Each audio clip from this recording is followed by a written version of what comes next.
Sir, Gandhiji British സാമ്രാജ്യത്തിനെതിരെ നടത്തിയ ഒരു പോരാട്ടം പോലെ ഒരു ഒറ്റയ്ക്കൊരാൾ ഒരു വലിയൊരു സമൂഹത്തിനെതിരെ അല്ലെങ്കിൽ ഒരു വലിയൊരു സാമ്രാജ്യത്തിനെതിരെ നടത്തുന്ന ഒരു പോരാട്ടം എന്ന് നമുക്കിത് വിശേഷിപ്പിക്കാമെന്ന് ഉണ്ടെങ്കിൽ ഈ സർക്കാരിന്റെ ഭാഗത്തു നിന്ന് സർ ഇത്രയും വർഷമായിട്ട് നടത്തുന്ന ഈ ഒരു സ്റ്റെപ്സിന്, ഈ ഹാർഡ്ഷിപ്സിന്, ഈ എടുക്കുന്ന ഓരോ കാര്യങ്ങൾക്കും അത് ഒത്തിരി ഹാർഡ് വർക്ക് ഉണ്ട്. അതിനൊരു റെക്കഗ്നേഷൻ കിട്ടാത്തത് സാറിനെ എപ്പോഴെങ്കിലും വിഷമിപ്പിച്ചിട്ടുണ്ടോ? ശരിക്കും പറഞ്ഞാൽ ഗാന്ധിജിയുടെ പോരാട്ടം എൻ്റെ പോരാട്ടമായിട്ട് ആനയാടുമ്പോഴത്തെ വ്യത്യാസമുണ്ട്. ഗാന്ധിജിയെ കുറച്ച് കാണിച്ച് പറയണതല്ല.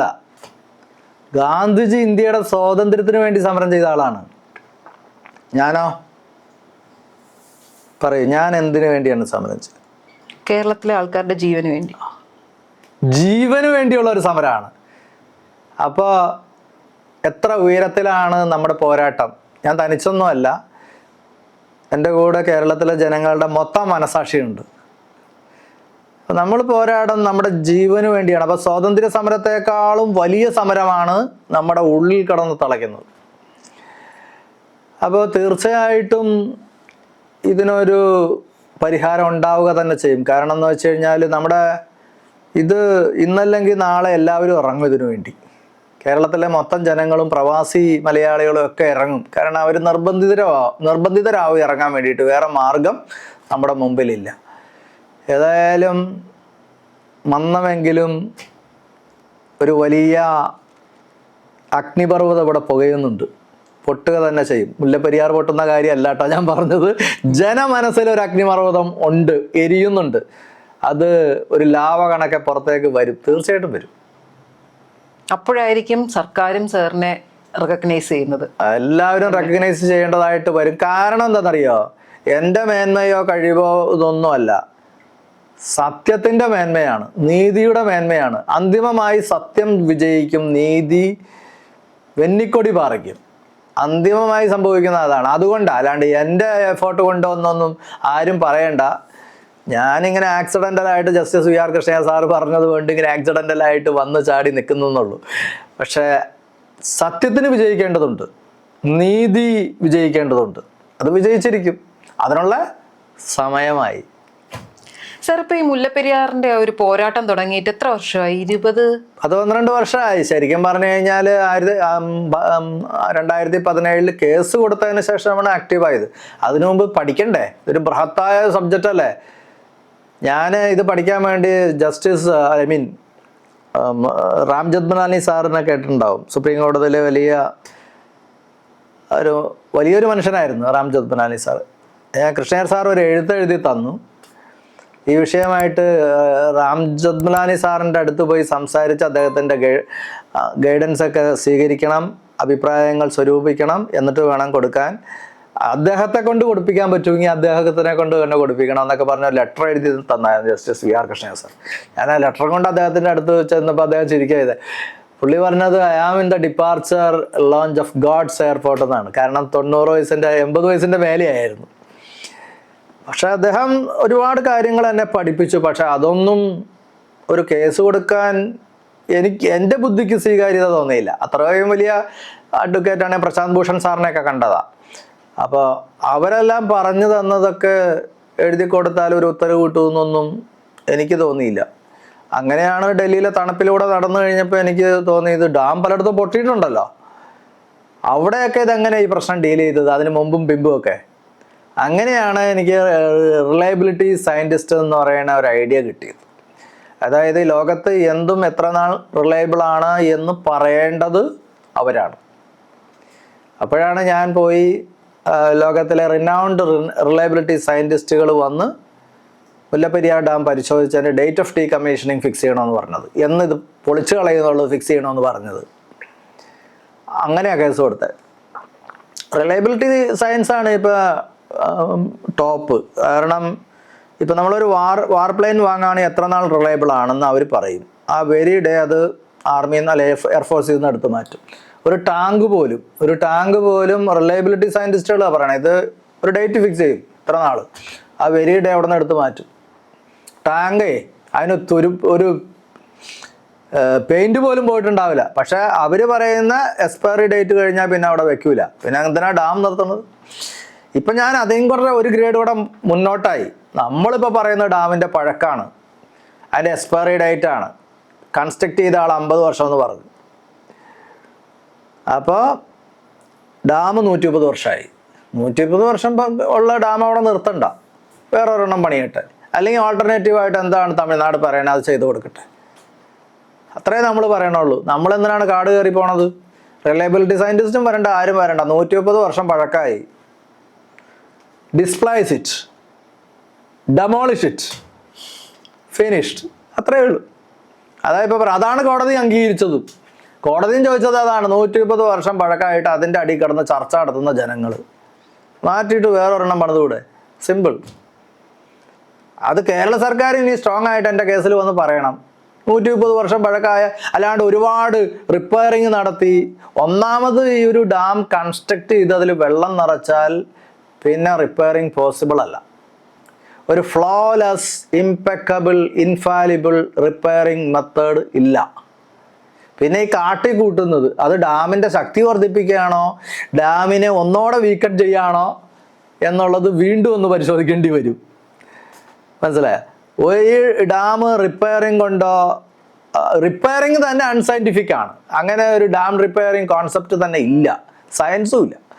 അപ്പോൾ ഇവരെന്തൊക്കെ ചെയ്യണേ അതൊക്കെ ജനങ്ങളുടെ കണ്ണിൽ പൊടിയിടാൻ വേണ്ടി ചെയ്യുന്ന കാര്യങ്ങളാണ്. അത് ഒരുപക്ഷെ ഡാമിനെ കൂടുതൽ വീക്കൺ ചെയ്തിട്ടേ ഉണ്ടാവുള്ളൂ, നന്നാക്കിയിട്ടൊന്നും ഉണ്ടാവില്ല. അപ്പോൾ അതൊന്നും ഇനി ചിന്തിച്ച് കളയാനൊന്നും നമുക്ക് നേരമൊന്നുമില്ല. നമുക്ക് എത്രയും പെട്ടെന്ന് നമ്മുടെ തലയ്ക്ക് മേലെയുള്ള ഡെമോക്രസിൻ്റെ വാള്, കേരളത്തിൻ്റെ നെറുകയിലുള്ള സാധനം മാറണം. അതിൻ്റെ പഴക്കം മാത്രം പറഞ്ഞാൽ ഇത്ര പഴക്കമുണ്ട്, മാറ്റിയിട്ട് വേറെ ഒരെണ്ണം പണിയുക, അല്ലെങ്കിൽ എന്താണെന്ന് വെച്ചാൽ ചെയ്യുക, ഫിനിഷ്ഡ്. അതാണ് കേരള ഗവൺമെൻറ് പറയേണ്ടത്. എൻ്റെ ചോദ്യം കുറച്ചുകൂടെ പേഴ്സണലാണ് സർ. അപ്പോൾ ഇത്രയും വർഷമായിട്ട് നടത്തിയ ഈ പോരാട്ടത്തിൻ്റെ ഇടയിൽ പ്രത്യേകിച്ച് റിസൾട്ട് ഒന്നുമില്ല, ആരുടെ അംഗീകാരമില്ല. സബാഷ് ഇങ്ങനെ ഒരു കാര്യം ചെയ്തു എന്നൊന്ന് തോളിൽ തട്ടി ഒന്ന് അഭിനന്ദിക്കാൻ പോലും ആരും ഇല്ലാത്ത സാഹചര്യത്തിൽ എപ്പോഴെങ്കിലും ഈ ഫൈറ്റ് നിർത്താമെന്നുള്ളിൽ നിന്ന് തോന്നിയിട്ടുണ്ടോ? അങ്ങനെ തോന്നേണ്ട കാര്യമില്ലല്ലോ എനിക്ക്. 2017 ഞാൻ കൊടുത്ത കേസ് സുപ്രീം കോടതിയുടെ പാഠപുസ്തകത്തിലായി, റിപ്പോർട്ടഡാണ്. നിയമവിദ്യാർത്ഥികൾ അത് പഠിക്കേണ്ടി വരും. നിയമമുള്ള കാലത്തോളം, ഭാരതമുള്ള കാലത്തോളം, ലോ സ്റ്റുഡൻസ് ഉള്ള കാലത്തോളം അത് പാഠപുസ്തകമാണ്. ആയില്ലേ?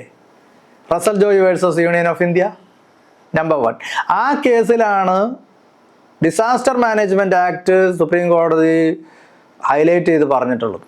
അതിൽ ആ 2017 ഉത്തരവ് ഇതാണ്: തമിഴ്നാട് കേരളത്തിലെ ജനങ്ങളെ പ്രൊട്ടക്റ്റ് ചെയ്യാൻ വേണ്ടി ഒരു ഡിസാസ്റ്റർ മാനേജ്മെൻറ്റ് കമ്മിറ്റി ഉണ്ടാക്കണം വിത്ത് മോഡേൺ എക്യുപ്മെൻറ്റ്സ്. അവരുണ്ടാക്കി വെച്ചിട്ടുണ്ട്. കേരളത്തിലെ ജനങ്ങളെ പ്രൊട്ടക്റ്റ് ചെയ്യാൻ വേണ്ടിയിട്ട് തമിഴ്നാട്ടിൽ ഒരു ഡിസാസ്റ്റർ മാനേജ്മെൻറ്റ് അതോറിറ്റി ഈ സുപ്രീം കോടതിയുടെ വിധിയുടെ അടിസ്ഥാനത്തിൽ അവർ രൂപീകരിച്ചു കഴിഞ്ഞു വിത്ത് മോഡേൺ എക്യുപ്മെൻറ്റ്സ്. പോസിറ്റീവ് അല്ലേ? അതുപോലെ സെൻട്രൽ ഗവൺമെൻറ്റും ചെയ്തിട്ടുണ്ട്, കേരള ഗവൺമെൻറ്റും നോമിനലി ചെയ്തിട്ടുണ്ട്. അതൊരു വലിയ നേട്ടമല്ലേ? അതായത് ഒരിക്കലും കേരളത്തിന് അനുകൂലമായ ഒരു വിധി സമ്പാദിക്കാൻ കേരള ഗവൺമെൻറ്റിന് സാധിച്ചില്ല. ഒരു വ്യക്തിക്ക് ദൈവാനുഗ്രഹത്താൽ സാധിച്ചില്ലേ? അത് രണ്ടാമത്തെ കാര്യം. മൂന്നാമത്തെ കാര്യം 2018 പ്രളയം. ശരിക്കും പറഞ്ഞാൽ അത് പ്രളയമെന്നൊന്നും പറയല, it's a man made disaster. അത് ആ സമയത്ത് 2018 ആ പ്രളയകാലത്ത് നമ്മുടെ മുഖ്യമന്ത്രി തമിഴ്നാട് മുഖ്യമന്ത്രിക്ക് ഒരു കത്തെഴുതി. എടപ്പാടി പളനിസ്വാമി ആയിരുന്നു അവിടുന്ന് അന്നത്തെ മുഖ്യമന്ത്രി. നമ്മുടെ മുഖ്യമന്ത്രി ബഹുമാനപ്പെട്ട ശ്രീ പിണറായി വിജയൻ പറഞ്ഞത്, ഞങ്ങളുടെ നാട് പ്രളയത്തിലാണ്, ഇവിടെ ജനങ്ങൾ മരിച്ച് ഒഴുകി നടക്കുന്നു, കെട്ടിടങ്ങളെല്ലാം ഇടിഞ്ഞു വീഴുന്നു, മഴ കനക്കുന്നു, നമ്മുടെ ഡിസാസ്റ്റർ മാനേജ്മെൻറ്റ് സംവിധാനങ്ങളെല്ലാം പരാജയപ്പെട്ടിരിക്കുന്നു, ഒന്നും ചെയ്യാൻ പറ്റാത്ത ഒരവസ്ഥ. അതുകൊണ്ട് ബഹുമാനപ്പെട്ട തമിഴ്നാട് മുഖ്യമന്ത്രി, താങ്കൾ 142 അടിയിൽ നിന്ന് 139 അടിയിലേക്ക് 3 അടി ജലം ഒന്ന് കുറച്ചു നിർത്തണം, ഞങ്ങളുടെ നാടൊന്ന് രക്ഷപ്പെട്ടോട്ടെ എന്ന് പറഞ്ഞ് വളരെ ദയനീയമായ ഒരു കത്ത് തമിഴ്നാട് മുഖ്യമന്ത്രിക്ക് എഴുതി. അതിന് തമിഴ്നാട് മുഖ്യമന്ത്രി കൊടുത്ത മറുപടി എന്താണെന്ന് വെച്ചാൽ, ഞങ്ങൾ 3 അടി വെള്ളം കുറയ്ക്കാനല്ല പോകുന്നത്, ഞങ്ങൾ 142 നിന്ന് 152 കൂട്ടാനാണ് പോകുന്നതെന്നാണ് പറഞ്ഞ് മറുപടി കൊടുത്തത്. ഇത് രണ്ടും രേഖകളിലുണ്ട്. നമ്മുടെ മുഖ്യമന്ത്രി എഴുതിയ കത്തും രേഖകളിലുണ്ട്, തമിഴ്നാട് മുഖ്യമന്ത്രി പറഞ്ഞ മറുപടിയും രേഖകളുണ്ട്. എന്ത് ക്രൂരമായിട്ടുള്ളൊരു മറുപടിയാണെന്ന് ആലോചിക്കണം കേരളത്തിലെ ജനങ്ങൾ. എത്ര ക്രൂരമായിട്ടാണ് നമ്മുടെ തൊട്ട അയൽവക്കത്തെ സ്റ്റേറ്റിൻ്റെ ഹെഡ് പറഞ്ഞത്. നമ്മുടെ അവസ്ഥ എന്തായിരുന്നു? ആ സമയത്താണ് ഞാൻ സുപ്രീം കോടതിയിൽ പോയി ഒറ്റ ദിവസം കൊണ്ട് 142 നിന്ന് 139 ജലനിരപ്പ് കുറപ്പിച്ച് ഉത്തരവ് മേടിച്ചത്. അതൊരു നേട്ടമല്ലേ? ഒരു ഗവൺമെൻറ് പരാജയപ്പെട്ടെടുത്ത് ഒരു വ്യക്തി ജയിച്ചത് നേട്ടമല്ലേ? പിന്നെ എന്തിന് ഞാൻ നിരാശപ്പെടണം? ഇപ്പോൾ അത് രണ്ടാമത്തെയും മൂന്നാമത്തെയും വിധിയായി. ഇനി ഇത് പൊളിച്ചു കളയണം. ഇത്രയേ ഉള്ളൂ. പൊളിപ്പിക്കും. ആർക്കും ഒരു സംശയം വേണ്ട. മനസ്സിലായോ? പൊളിപ്പിക്കും. സർ, ഇനി ഞാനൊന്ന് സർ ഇത്രയും പറഞ്ഞ സ്ഥിതിക്ക് ഞാൻ ഇനിയൊന്ന് തമിഴ്നാടിൻ്റെ സൈഡ് എടുക്കുകയാണ്. തമിഴ്നാട് പറയുന്നത് ഇപ്പോൾ തേനി, ഡിണ്ടിഗൽ, ശിവഗംഗ ഒത്തിരി സ്ഥലത്തെ കർഷകർ അവരുടെ ആ ഒരു കൃഷി നടത്താൻ വേണ്ടിയിട്ട് 100 വർഷത്തോളമായി ഈ ഒരു വാട്ടർ സോഴ്സിനെയാണ് ഡിപ്പെൻഡ് ചെയ്യുന്നതെന്നാണ് അവർ പറയുന്നത്. പക്ഷെ താങ്കൾ പറയുന്നത് എന്താ വെച്ച് കഴിഞ്ഞാൽ അവർ ഇൻഡസ്ട്രിയൽ ആയിട്ട് കൂടുതൽ ഇതാക്കാനാണ്. അങ്ങനെയല്ല, ഇത് നമുക്ക് ശരിക്കും ഒരു ബാക്കപ്പ് ഡേറ്റ ഉണ്ടോ സർ? അല്ലെങ്കിൽ അങ്ങനെ ഒരു കാര്യം ആലോചിക്കുകയാണെന്നുണ്ടെങ്കിൽ ഒരിക്കലും ജീവിതവും ജീവിതമാർഗവും തമ്മിൽ നമുക്ക് താരതമ്യപ്പെടുത്താൻ ഒക്കില്ല. കാരണം കേരളത്തിലെ ജനങ്ങൾക്ക് സാറ് പറഞ്ഞ പോലെ ഒരു ജീവിതവും തമിഴ്നാട്ടിലെ ജനങ്ങൾക്ക് അത് ജീവിതമാർഗവും ആയിക്കോട്ടെ. പക്ഷെ എന്നാലും അത് നമ്മൾ കൺസിഡർ ചെയ്യേണ്ട ഒരു ഓപ്ഷൻ, ഒരു കാര്യമാണോ? അല്ലെങ്കിൽ ഒരു ഓൾട്ടർനേറ്റീവ് അവർക്ക് എന്ത് ചെയ്യാൻ പറ്റും എന്നുള്ളതിനെക്കുറിച്ച് നമ്മൾ ആലോചിച്ചില്ലെങ്കിലും അവരുടെ ഭാഗത്തു നിന്ന് അതൊരു ചിന്തയായിരിക്കില്ലേ സർ? ഇത് നമ്മളെ പ്രബുദ്ധരായ നമ്മളെ പറ്റിക്കാൻ വേണ്ടി ബുദ്ധിമാന്മാരായ തമിഴന്മാർ പറയുന്നതാണ്. ഈ 5 ജില്ലയിലെ 4 ജില്ലകളും നാഷണൽ ആവറേജിനേക്കാൾ മഴ പെയ്യുന്ന സ്ഥലങ്ങളാണ്. ഏതോ ഒരു അറേബ്യയിലോ എവിടെങ്ങാണ്ട് കിടക്കുന്ന ഒരു പാടം കാണിച്ചിട്ട് ഇതാണ് തമിഴ്നാടെന്ന് പറഞ്ഞ് വർഷങ്ങളായിട്ട് ഇവർ സുപ്രീം കോടതിയെ വഞ്ചിക്കുന്നു. സുപ്രീം കോടതിയുടെ സിമ്പതി നേടുന്നു. ഞങ്ങളുടെ സ്ഥലം ഇതാണ്, ഇങ്ങനെ വരണ്ട് കിടക്കുന്ന സ്ഥലമാണ് എന്ന് പറഞ്ഞിട്ട്. അത് സുപ്രീം കോടതിയിൽ കേസ് ജയിക്കാൻ അവരുപയോഗിക്കുന്ന ശക്തമായ ഒരു കാര്യമാണ്. യഥാർത്ഥത്തിൽ സയൻസാണ് ഇത്. IMD ഉദ്യോഗസ്ഥന്മാരോട് ചോദിച്ചാൽ, അല്ലെങ്കിൽ ഒരു വിവരാവകാശം വെച്ച് കേന്ദ്ര ഗവൺമെൻറ്റിനോട് ചോദിച്ചാൽ പറയുന്ന കാര്യമുള്ളൂ. ഇത് നാഷണൽ ആവറേജിനേക്കാളും ഈ 5 ജില്ലകളിൽ 4 ജില്ലകൾ മഴ പെയ്യുന്നുണ്ട്. കഴിഞ്ഞ വിജയ് സർക്കാർ വരുന്നതിന് മുമ്പുള്ള സ്റ്റാലിൻ സർക്കാരിൻ്റെ ഇറിഗേഷൻ മിനിസ്റ്റർ ഒരിക്കൽ തേനി വന്ന് പറയാണ്, മുല്ലപ്പെരിയാർ ഡാമിലെ ജലനിരപ്പ് ഞങ്ങൾ 142 അടിയിൽ നിന്ന് 152 അടിയിലേക്ക് ആക്കുന്നു.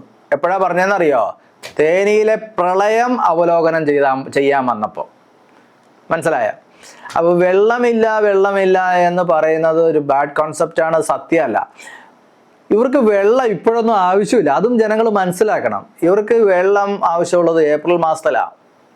അതായത് ഒരു കൃഷി എന്ന് പറയുമ്പോൾ ഈ 5 ജില്ല എന്ന് പറയുന്നത് നമ്മുടെ കേരളത്തിൻ്റെ 2 ഇരട്ടിയിലും കൂടുതലുണ്ട്.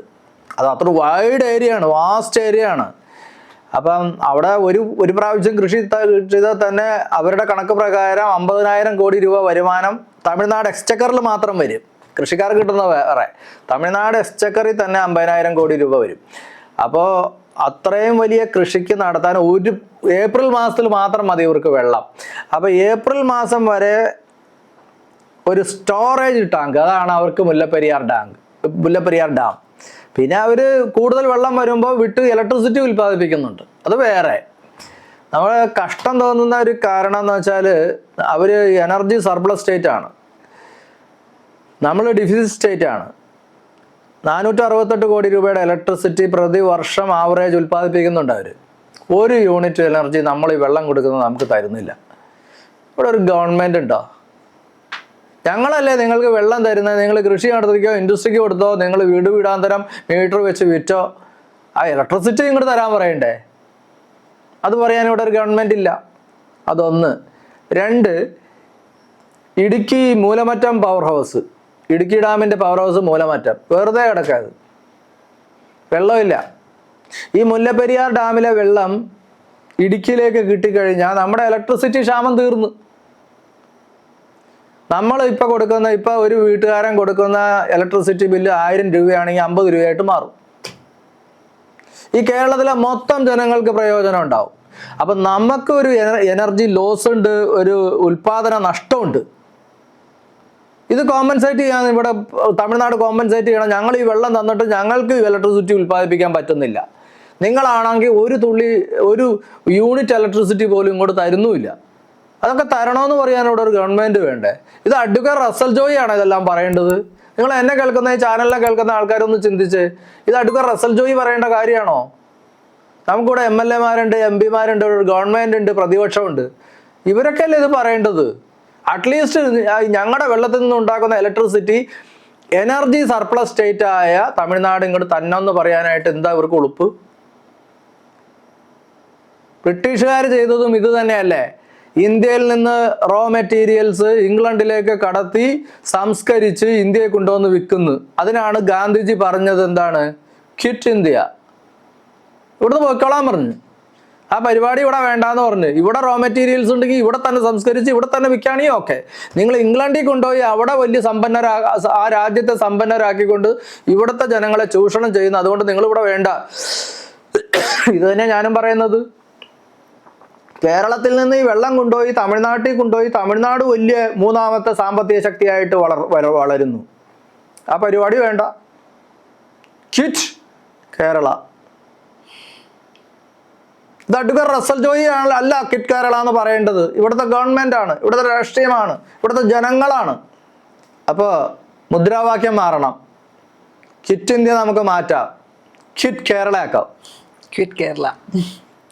പോണ ഇവിടുന്ന്, ഇവിടെ കിടന്ന് വിളയാടണ്ട. അതേ അഡ്വക്കേറ്റ് റസൽ ജോയിക്ക് പറയാനുള്ളൂ.